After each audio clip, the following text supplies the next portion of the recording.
Cool. I think we've waited long enough. If everyone I think most people have joined. Cool. Welcome, everyone. Today's session will be focusing on how to uncover deeper insights into your company's purchasing behavior. But more specifically, we'll be looking at the factors that influence your spend behavior. I'd also like to introduce Alteryx to those who might be a little bit more unfamiliar with the tool, but also illustrate its capabilities. Then we'd also like to showcase some interesting workflows that we've been working on to those who might be a little bit more familiar with the tool.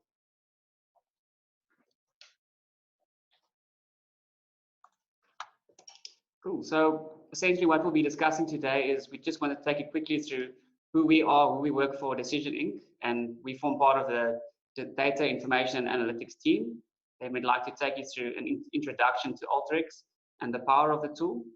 We then take you through two practical examples of how to build your own workflows, focusing on a personal home budgeting example, and then also taking it to an enterprise level to focus on a procurement example. We'll then summarize what we've learned, and then we'll introduce you to the next steps. Cool. So let me just introduce myself and Leandra. So my name is Charles Brill. I'm a business intelligence consultant with Decision Inc. And with me I have Leandra Webb-Ray. She is a data scientist and information engineer. And we've both worked on several projects in the advanced analytics space, and we help to unlock value from companies' value from their data. Cool. So Decision Inc., we are an information management business, and we focus on three key areas. Ultimately, we develop an appropriate information strategy through intelligence that is underpinned by the appropriate technology, and we do that by unlocking analytical insights. We then use these insights to drive the direction of business we need to take to become more efficient, increase their competitive advantage, and thereby become more profitable. We are a technology agnostic business, and we rather focus on providing the right solution for our clients, their teams, and their customers.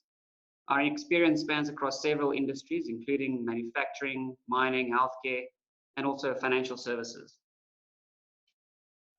So the data information analytics team uses quite a variety of tools. We've broken it down into three key areas, namely the data management, business intelligence, and advanced analytics disciplines. We use a variety of tools such as Microsoft for the data management side. We also leverage Power BI, Click, and Tableau from the business intelligence perspective. For the advanced analytics space, we love to use Alteryx because it spans across these three different disciplines, and it's a very powerful tool that can help us with the advanced analytics solutions that we try to derive. So why do we focus specifically on Alteryx? Well, like I just mentioned, we like it because we can span across data management, analytics, and even reporting or BI. You can use Alteryx to compile or combine even 50 types of data sources, and it can just enhance that speed to value by creating a workflow to unlock insights. So you can combine different data sources such as big data, Excel, location data, social data, integrate all of that into a specific workflow or a tool that you develop in Alteryx, what we call a workflow. And that is called an analytical application that we then develop, and that gets pushed forward into a reporting or a BI tool to actually use for the business consumer or the business insights owner. Some more of the benefits behind Alteryx. We love it because you can build repeatable workflows, which essentially help you to automate time-consuming and manual tasks. You can get to a decision or to insights very fast, in hours and not specifically weeks, and you don't have to depend on any others to get to those insights. You can leverage a volume and variety of data, so you can work, like I said, from various different data sources, process spreadsheets, different data, warehouse information, or even social data from Facebook or social media. You don't specifically require any coding background to build any of these workflows. It's simply drag and drop some of these tools onto the canvas, and you build a quick workflow. We then use this to create some advanced analytics solutions, which can perform predictive, prescriptive, statistical, even spatial analytics. And then we can scale that by producing analytics applications that you can customize and even schedule to send an email to yourself or to others. So we know how complex traditional analytics solutions actually can be. They're very segregated, various disparate, multiple sources being included. We have cloud versus on-premise solutions. integrated with ERP solutions. We even have people with their own Excel or PowerPoint presentations that all house specific data. We then have a separate tool that usually does the extract, transform, and load capability, and this gets pushed into some sort of data warehouse, which we know is not very structured. It's not structured very well, and it's not always easy to get or extract value from that data warehouse. We also then require some sort of data scientist or data analyst to clean the data for us, and which usually requires some sort of Python or R background to actually develop the predictive models that they need to use to develop some complex analytics. We can then push that into some sort of BI tool such as Power BI or Click, or even something like Tableau. And throughout this whole process, there are several different systems and tools that we need to use. But more importantly, we have several different roles and responsibilities. Alteryx simplifies this process immensely. We can build a simple workflow which combines different data sources, removes dirty data, highlights outliers, and build a simple and understandable analytics model that essentially gets used by several different parties. This can then be output into some sort of BI tool like Click or Power BI or Tableau. And yeah, like I said, it's a solution for all, and we develop all of this in one simple workflow. It enables collaboration between several departments, and it introduces accountability. And like I said, it's fit for enterprise. In other words, we can scale the solution very quickly to a volume of audience members. But rather than selling the tool, let's rather talk about some practical examples of where we built Alteryx workflows for ourselves. And now we'll actually like you guys to participate by going onto a competition that we've quickly created. So if you guys could please navigate to polev.com on your mobile device, or anything that has a mobile web browser capability. You can choose to skip when prompted for a name to remain anonymous, or you can input a cool name. So this is essentially a competition, and you can get up to 1,000 points. Points are awarded for speed and the most appropriate answers. We'll give you about a minute to quickly join. We only have about 3 questions.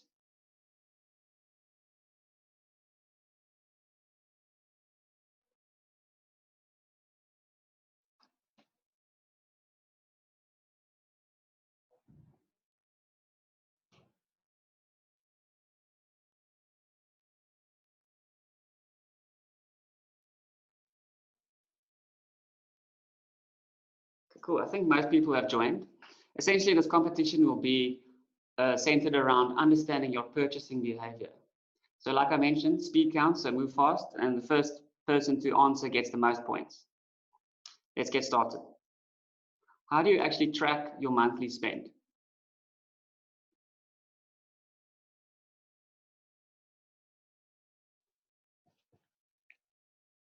So I know not a lot of us actually do track our monthly spend. It can become quite time consuming, and it's often the statements that we derive from our banks are quite complex, and we don't really have time or effort to go through this process. Let's see how everyone did. Cool. It looks like a lot of people are focused on using Excel, or has their banks that actually does this for them. I'm glad to see that at least 70% of the participants recognize the power of having an app such as Alteryx that does this for them. Cool. It looks like AQ is ahead here. The others need to catch up quite quickly. The next question is, do you continually revise your budget? We know that continuously revising your budget does actually help with controlling your spending behavior, but like I said, not a lot of people have budgets in place for themselves. Cool, time's up. Let's see how everyone did. Cool, I'm glad to see some people are on this. So 29% are at least admitting to not continue revising.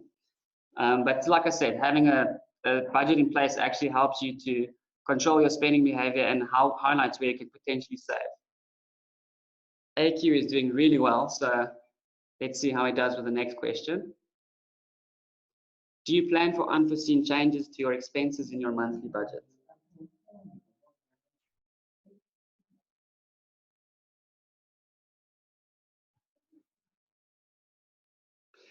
we all have that rainy day fund, or at least should have one in place. I mean, have you ever been caught out by surprise by unexpected price increases or unplanned expenses? Let's see how everyone did. Cool. I'm glad people are honest at least. Yeah, so like I said, maybe that trip to the doctor wiped out your remaining cash flow, but having that extra savings in place could actually help with planning for unforeseen expenses. Cool, well done, AQ. Looks like you won. Congratulations. But like I said, let's take it through a practical example and actually showcase the power of the tool. I'll hand over to Leandro now. That'll take us through an Alteryx workflow that we built. Right, hi everyone. So we're going to hop over into Alteryx now and do some practical examples, as Charles said. So for those who are not familiar with Alteryx, Alteryx is a very simple user interface, very easy to use. So when you open up Alteryx, you'll see a start page like this, which will offer you some links to various tutorials and resources, and it will also give you links to example workflows, so that can help to get you started.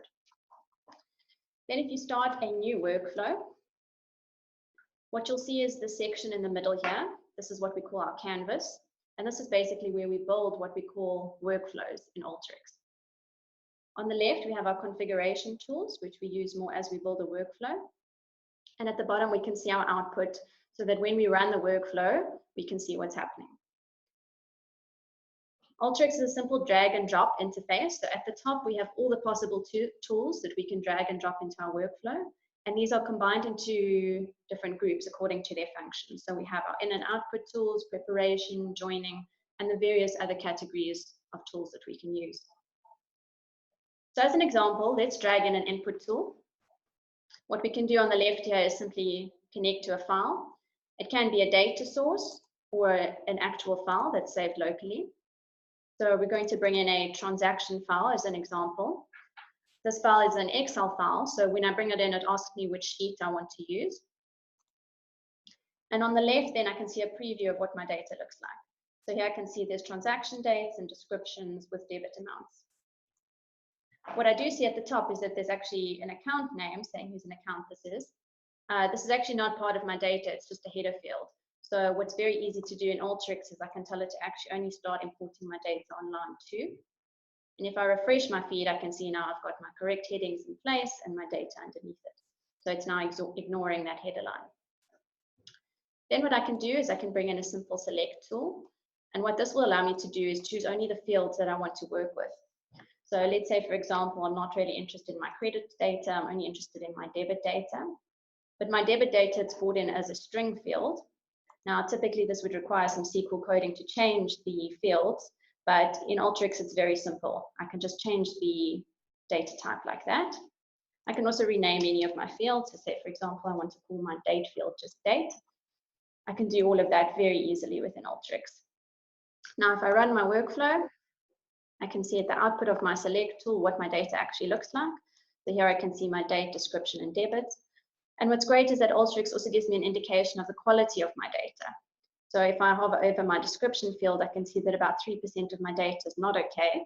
That's meaning that it's either blank or it's got some leading or trailing white spaces in the data. And this is great to get this insight up front. What's nice with Alteryx is there are various data cleansing and filtering tools. So it would be very easy for me to now get rid of those white spaces and make sure my data is 100% before I start working with it. So that's just a quick example of how to actually use Alteryx. Now we're going to hop into an actual example that we've created. So here we have a workflow which we created to analyze a home budget example. So as we saw from the polls, which we ran just prior to starting this demo, is that not everyone actually tracks their spend according to budget. The reason being that it's a very manual process, but with Alteryx we can simplify that. So what we've done here, often one of the things that makes it difficult is that we have multiple transaction files. So maybe we bank with 2 different banks. Let's say, for example, we have a joint account with our partner or roommate. So we have a second account of transactions we need to bring in, as well as our personal transactions. So in Alteryx, it's very easy. We've simply just added 2 input tools and we can bring in both of those files. Then what we also have is a budget as an Excel file. So just to give you a preview of that data, it's basically telling us for each of our different budget categories, what we've budgeted for the month. Now we've been able to bring in all three of these files, all different formats. We've got a text file, CSV file, and Excel file, and that's absolutely no problem in Alteryx, very simple and easy to do. Then what we've done next is some prepping and blending. So we can do many things with the data. For example, we can change the format that our data is coming in so that the formats will match between our different transaction files. Then we can do things like selecting our fields. So as we did in the initial example, we can change data types to numbers to make sure that we can perform calculations with them later in the workflow. We can make sure our dates are date type fields, and we could also change the titles of our fields. Then what we also need to do, because we're bringing in two different transaction accounts, but they are effectively joint accounts, we need to remove any transactions where we're transferring data from one of our accounts to another. So we've just added a simple filter tool where we make sure that anything with the description of payment received gets excluded from the data so that that doesn't influence our spend. Then what we've done is used a simple union tool within Alteryx to combine these two data sources. So as we said, it doesn't matter that they were a text file and CSV file to start with. Now that they're in Alteryx, we can very easily union them. And now we have all of our transactions together in one file. Then what we want to do next is assign each of our transactions to which budget group they fall into. So as we saw in our budget file at the beginning, we have these different budget groups. Now for each of our transactions, we want to determine which of the budget groups they fall into. What we've done to do this is created a formula tool. So in our formula tool, we basically look at the description of our transaction, and we use those words to determine which budget group it should fall into. So for example, if it says total or engine, we know that's a petrol expense. If it says Vodacom, we know that it's a phone expense. Checkers would be a grocery expense, and so on. So this is about the only hard work we had to do when initially creating the workflow, is just to set this up. So it took us a few minutes just to look through some previous transaction files and see the typical descriptions we get, and then assign them to the different groups. Now, if you're not very familiar with coding, it's good to know that Alteryx makes this very easy. So if you just start typing, if you know you want an if statement and you just start typing, Alteryx will already give you the syntax, and then you can just fill in your conditions. So that's what makes it so easy to do this within Alteryx. But if you're even not familiar with coding and you don't even want to go that route, there are other ways to do this. So typically at an enterprise level, this would all be managed from a master data point of view, and you would just be bringing in your master data file to assign things to a budget group. Or you could use another Excel file where you assign your descriptions to the budget groups, and then you would just bring that into Alteryx and join it to your data. So there's various different ways to achieve things in Alteryx. Then what we'd like to do is just select a date range. So we would just like to look at July data as a start. So we've selected a start and end date to align with that. Then what we want to do is take all our spend within each of our budget groups and sum it together. So we basically can use a summarize tool in Alteryx to do this. We group our data by the budget group and we just sum the total spend. So now what this is going to tell us in our output window is for each budget group what our total spend was for July. Now we want to actually join this to our budget. So again, that's very quick to do in Alteryx. We simply add a join tool. This join tool links back to our original budget data, and we had assigned it headings telling it which is the budget group and which is the budget. And now we're going to join it to our data which we've cleansed.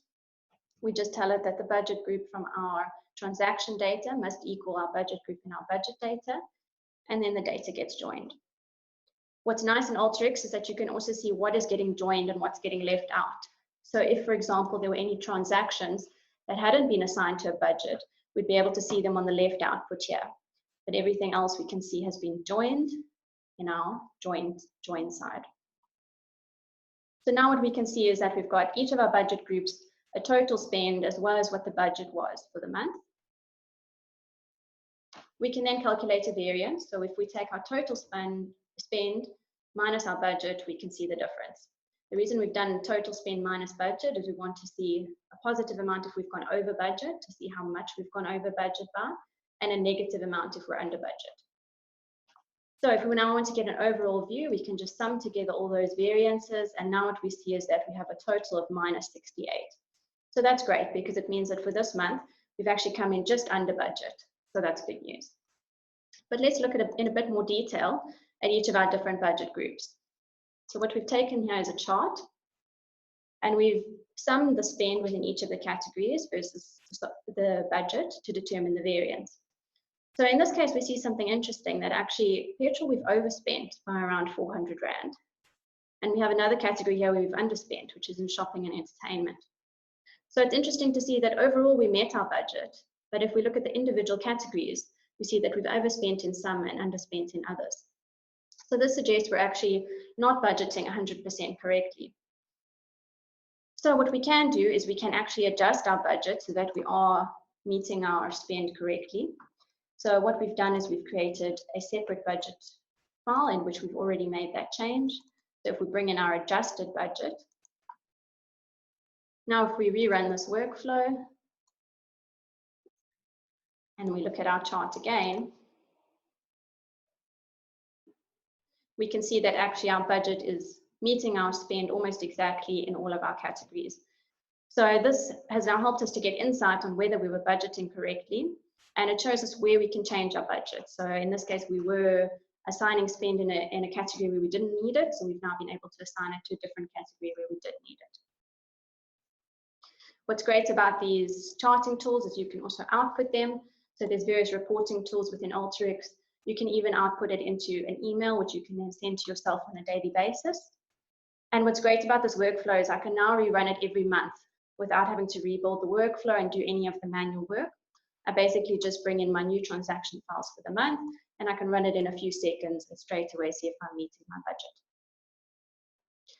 But now, what if we want to plan ahead and look at if there's going to be changes to our budget going forward? So as an example, what if we know that one of our expenses is going to increase? So let's say we know that rent is going to increase in the coming month.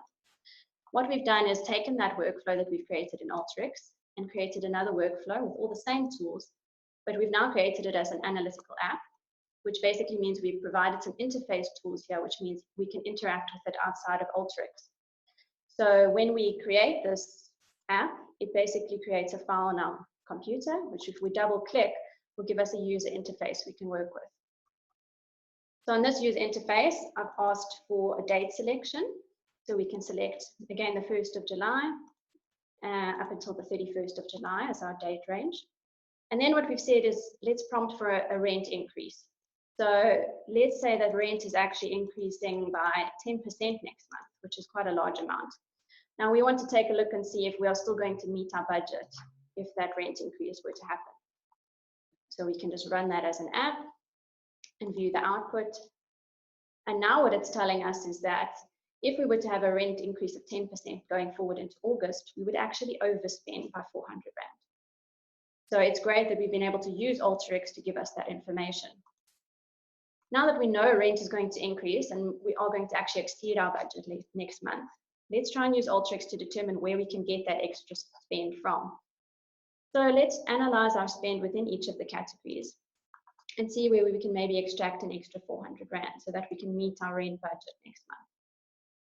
So here we plotted our total spend within each of our budget categories. Now, a lot of these categories, for example, banking, phone, life insurance, rent, car, these are all things that we can't actually change on a monthly basis. So we're not going to be able to move any spend out of those categories. But there are categories we could possibly change. So for example, clothing, shopping and entertainment, takeaways, these are all luxury items. So potentially we could get the extra 400 Rand from those. So let's do another scenario planning. And let's say that next month we will spend 200 less on our clothing. We will spend 100 less on our shopping. And we'll spend 200 less on our takeaways. Now let's see if we would meet the budget. And it turns out that yes, if that were the case, we would actually meet our budget. So it's great that we've been now able to use Alteryx to not only gain insight of our budget and where we're spending correctly, but also to be able to plan ahead. So if rent we're going to increase next month, we can see that we would exceed the budget and we can try and determine where we can get that extra spend from.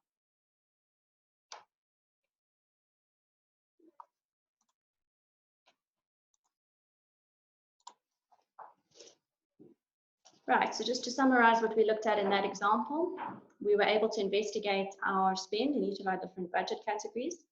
And we were able to determine that in shopping and entertainment, we were under budget, whereas in petrol, we were continuously over budget. And we were then able to adjust our budget so that it's more of a correct reflection. Then what we did is explored some scenarios. We said what would happen if rent increased by 10%.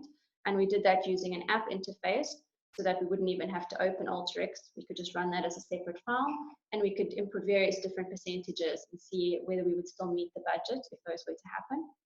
And then from that, we looked at where can we get our extra money from towards our budget. So if rent is going to increase and we're going to go over by 400 Rand, which other categories can we get that from?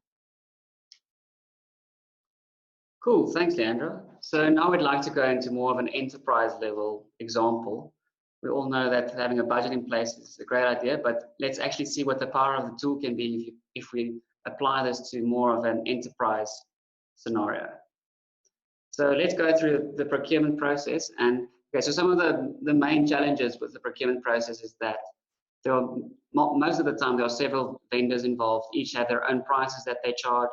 We're exposed to seasonality where buying at the right time of the year could actually have a significant impact. But we're also exposed to macroeconomic effects such as importing from an international supplier, which could actually introduce foreign exchange risk, or even rising costs that have inflation. That inflation is something that is inevitable, and we know that we need to kind of look out for this. We need to understand how we can uncover overinflated prices. But looking at a volume perspective, buying in bulk could also be more cost effective. But how do we actually manage our stock or inventory levels doing that?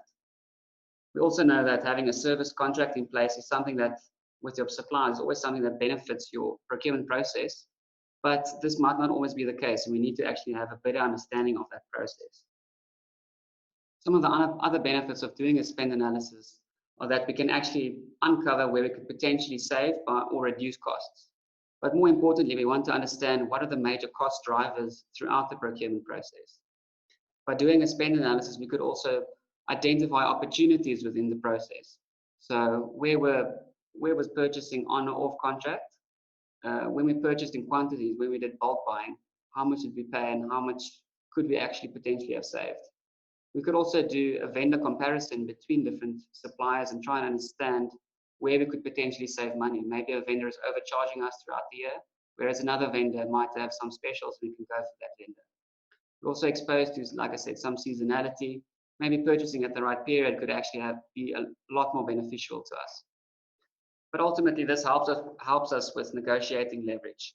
Going into a contracting agreement with a specific supplier, this actually arms us with understanding the range of unit prices that change throughout the year or throughout a specific period. And this actually helps us with having that leverage when going to a negotiation. We could also use this data to help us compare prices between vendors and understand maybe if we switch to a specific vendor, how that would have affected our spend. What we'd like to do is focus on unit cost, and we'll specifically outline why. So the first thing is, we know that unit cost is something that changes over time. And a lot of people don't necessarily track, or it's not always visible to see how this unit price changes over time. But in the example on the left, you can see that price changed throughout the year from 10 Rand to 12 Rand and then drop back to 11 Rand. We all might ignore that, but this could have a significant impact on our spend. And if we were to say that maybe if we were charged the minimum unit price, that could have introduced a whole bunch of potential savings for us. This also gives us better insight into having better control over our potential spending behavior, and also it helps us with improving our decision-making capabilities.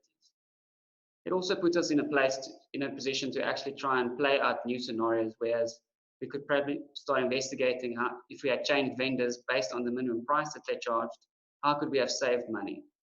Or if we had purchased in bulk at a lower price at a specific point in time, how would that have affected our total spend? But let's go into more of a workflow demo that we've created for you. It's focusing on a procurement spend example using Alteryx.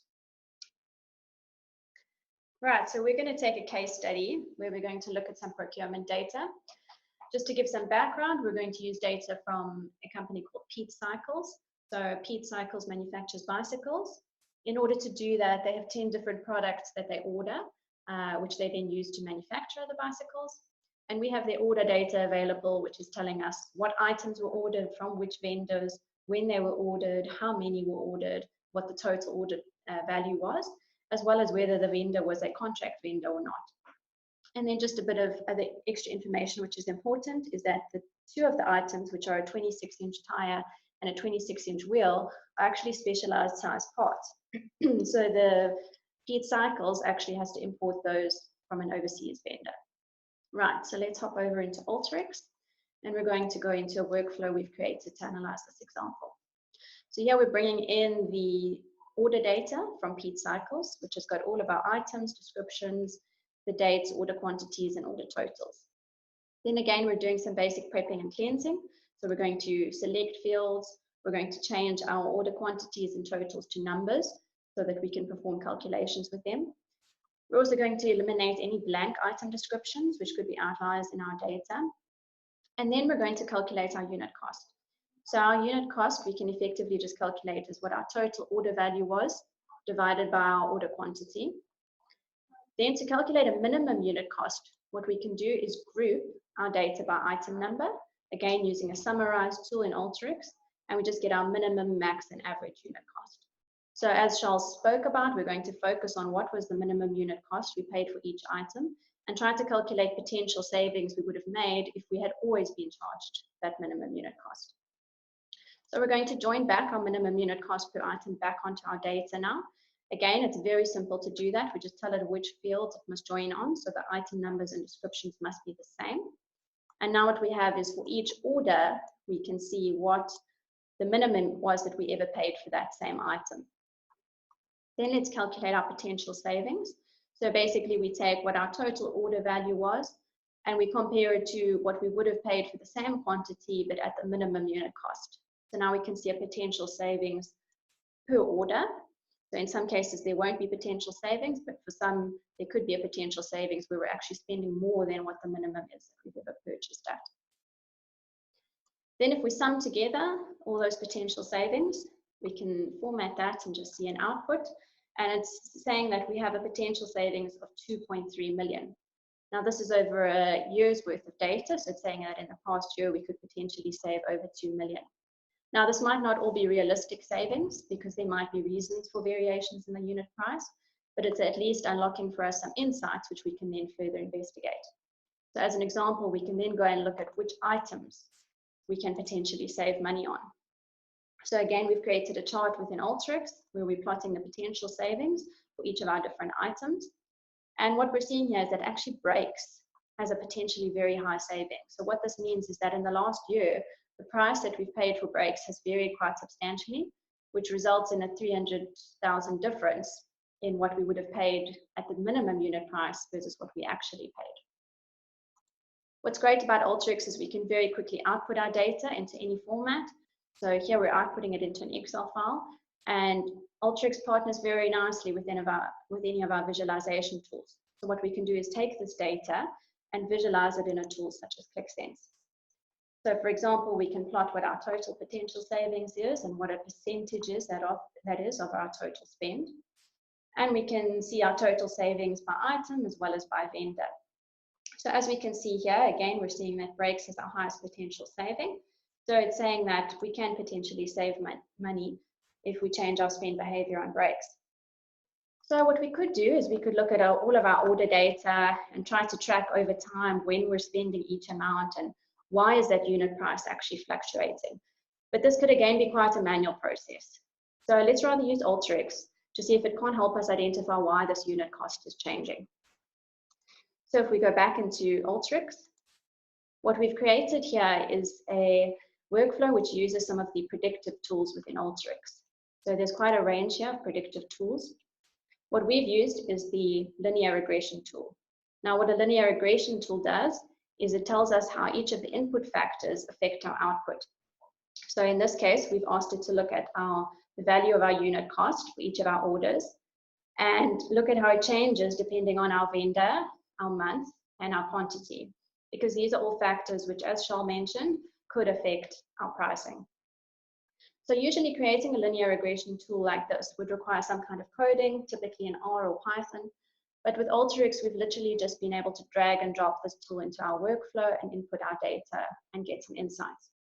Obviously, we need to know a bit of background of what we're doing in order to set up the tool correctly, but it's much quicker than if we had to code it from scratch. Then what we've done is added a dependency tool, which is basically just going to translate the output of our linear regression into a percentage so that we can determine what percentage do each of these factors have as an effect on our unit cost. So is it the vendor that's mostly affecting our unit cost? Is it the month? Or is it the quantity? And that's going to allow us to make better purchasing decisions. So what I've done is created this as what we call a macro. So I've added an interface tool here, macro input and macro output. So here's our input, here's our output. And what a macro does is it means I can run this tool for various iterations. So what we've then done is put that into a separate workflow. So sitting here is this little blue box is basically my exact workflow that I created as a macro. So I can put it into a workflow here as a black box and just feed it my data. So it will ask me certain questions like, what do I want to iterate this workflow for? So I want to repeat it for each of my items. And then it will just ask me what each of my fields are. So where is my quantity, my month, my vendor, so that it can run these iterations. And what's great is that in a few minutes, I can run this workflow for all of my items in my data. And I can then get an output which will tell me what factor has the highest impact on my unit cost for each item. So what we've then done is output that file into ClickSense. And what we can see then is that for breaks, our factor driving the unit price the most is actually our vendor. And we can quite clearly see this if we look at our graph here of the price versus vendor. So clearly we have one vendor here which is charging a lower unit cost, and another vendor here which is charging a higher unit cost. So it is clear that this unit price is mostly affected by the vendor. What's also interesting is that the vendor with a higher unit cost actually has a variation in the cost as well. So our average price is actually higher than the minimum price, which means that the price we're being charged by this vendor is actually changing over time. And we can actually see that if we select this vendor and we look at the price over time, we can see it's actually going up and down a bit, which is ideally not what we want to happen within the same vendor. What's also interesting is if we look back at our order data, we can see that the contract indicator for this vendor is no. So this means this is a vendor which we don't have a contract with. Now this is great as it gives us some very important insights. Firstly, it tells us that we could potentially realize this 300,000 worth of savings if we had just simply always bought from the cheaper vendor. Sometimes we know this isn't possible because you may need a rush order or there's a particular reason that you have to buy from the more expensive vendor. But even if that is the case, the fact that there's variation within this vendor means that there's definitely room for negotiation. So since it's an off-contract vendor, we could sit down with this vendor and try to discuss the option of putting a contract into place.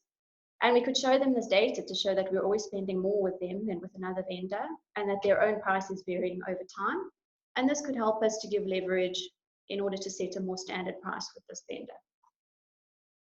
Now let's look at another example. We see that one of our other products, the 26-inch wheel, for that product, the factor mostly driving the price is actually the month. Now that's interesting because remember we said that the 26-inch wheel is actually one of the imported items. So it actually might make sense then that our price is varying over time because it could be affected by the foreign exchange rate. So as the foreign exchange rate is going up and down, our price is now varying based on that exchange rate. So that is again a good insight because it explains to us why it is that we're spending different unit costs on this item. So it's possible that this potential savings, again of about 300,000, we might not be able to realize because obviously we cannot change the foreign exchange rate. But what it does do is give us the insight as to why it's changing. So this helps us to change our purchasing behavior.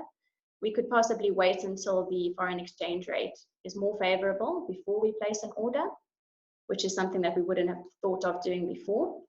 Or we could possibly sit down with the vendor and discuss with them whether we can't put a contract in place and see that if we buy from that same vendor over time, we can't have a more stable price that isn't so dependent on the foreign exchange rate. And then lastly, we see that there's some other vendors where the other items where the price is actually affected by the quantity.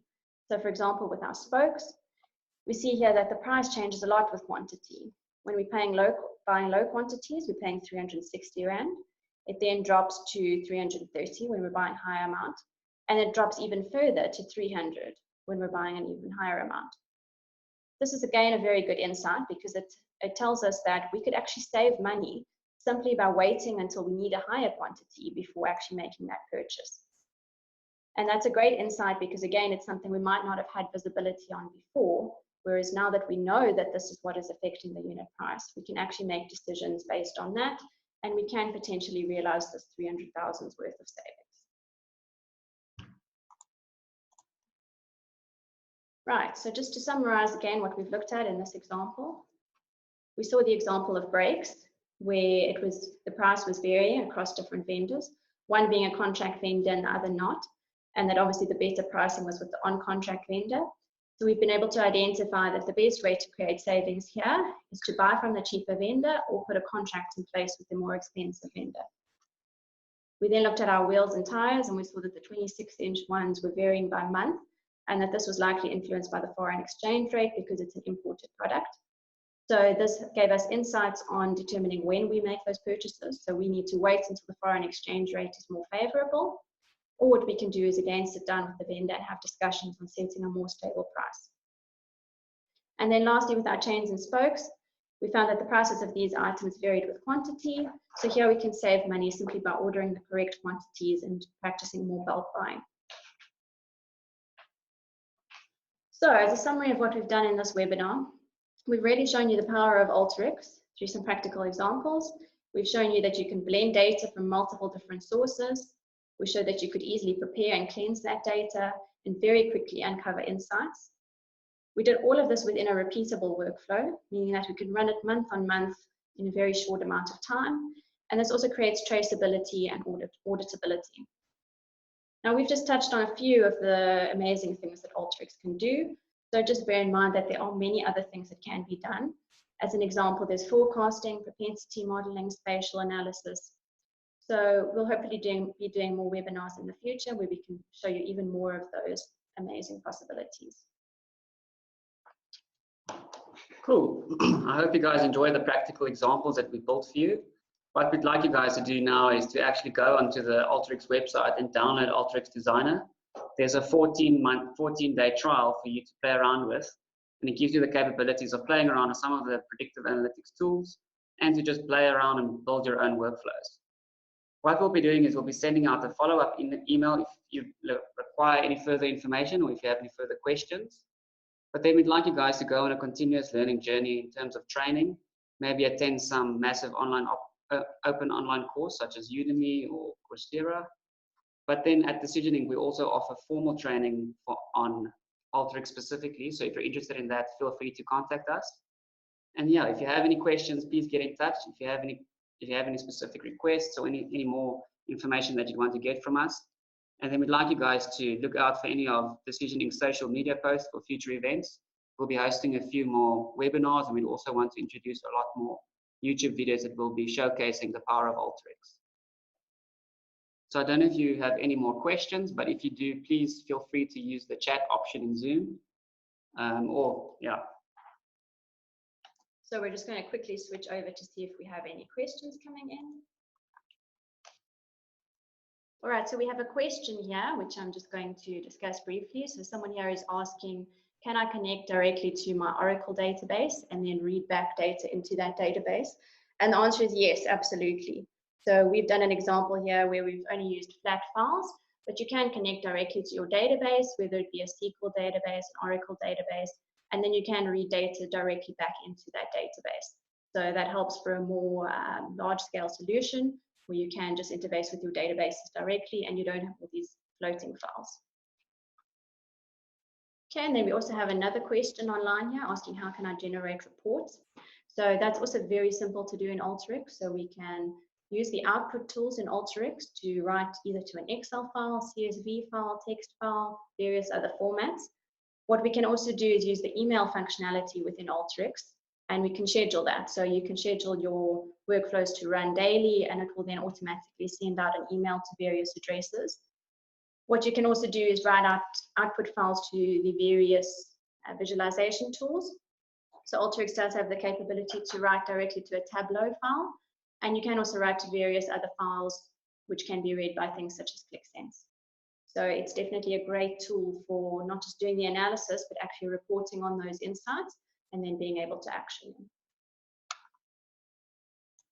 Cool. Well, thank you guys so much for attending. I hope you guys learned something and you had fun. Yeah, like I said, look out for our future webinar posts, and please feel free to join those as well. Hope you have a good day further. Thank you. Thanks, everyone.